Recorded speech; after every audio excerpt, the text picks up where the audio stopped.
Earlier today, the second phase of the Teagasc Green Acres Calf to Beef programme was launched in Grange, County Meath by Teagasc Director Professor Jerry Boyle. The second phase of the programme will demonstrate profitable dairy calf to beef systems on a whole farm basis through a network of 12 to 14 demonstration farms. This is a really critically important programme for the simple reason that the income levels on beef farms are not satisfactory.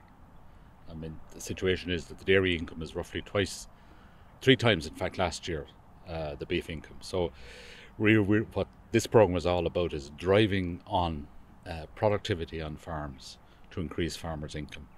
Now in the last phase, or the first phase of the calf to beef programme, we saw really good performance income-wise on the participating farms. So we'd expect on average the participating farms in the new round will do as well. Like last time, over the 3 years of the programme, they generated an additional €500 per hectare of gross margin, and actually about the same in net margin, which is surprising, but it's simply because they were starting out from such a low base in terms of net margin.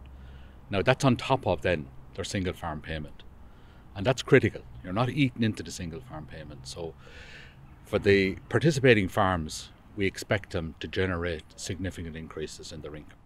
Agriland has been chosen as the media partner for the second phase of the programme. This is the first digital-only media partnership ever undertaken by Teagasc.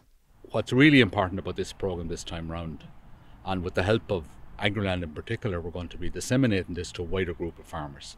In the first instance, farmers that are involved with Teagasc as clients will work with all of those participating farms. There are 12 farms up and down the country that are going to be participating, but each of those will host 4 times a year 30 more farmers. So we're going to get the messages out in a very intimate way to about 400 farmers straight off. But then the key will be the wider dissemination of the results through the videos, through the newsletters, through the technical sheets and everything that we'll be producing in a digital format that farmers can pick up on their mobile phones. That's where we hope to have the wider impact.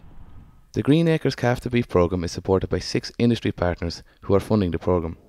We couldn't do this in Teagasc without the sponsorship, and like the sponsorship is critical. Like, you know, we have Drummonds, for example, we have Liffey's, we have MSD Animal Health, we have Volac, and in addition we have TP Whelan, and we have the Munster Cattle Breeding Group, and of course we have Agriland as media partners.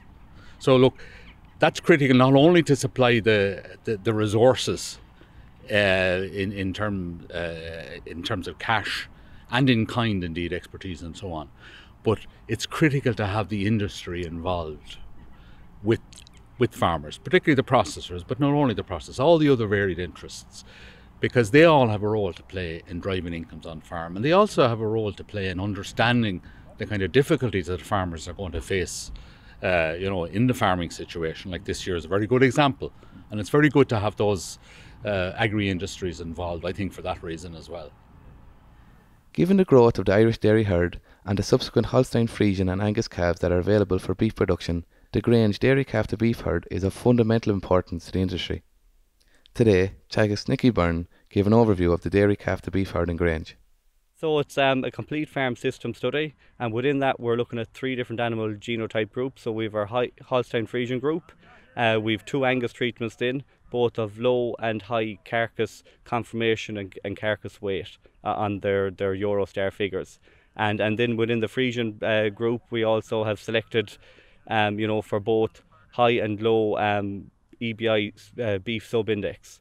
So we're looking at the contribution that these animals are going to be run in 3 independent farmlets, and we're going to look at their the genotype effect on the overall profitability of the group. And we're also going to have elements of grassland research, different calf rearing strategies as well incorporated into this overall system study.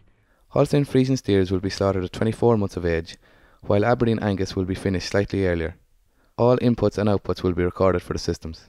The overall is going to be a 24-month steer system that we're implementing here. So I suppose to get a full cycle of it, we're probably going to be 2 years in. But I suppose we have nearly 1 year completed now so far, and we'll be I suppose in the next year we'll be able to get some results out there. We should have sufficient data to report back on.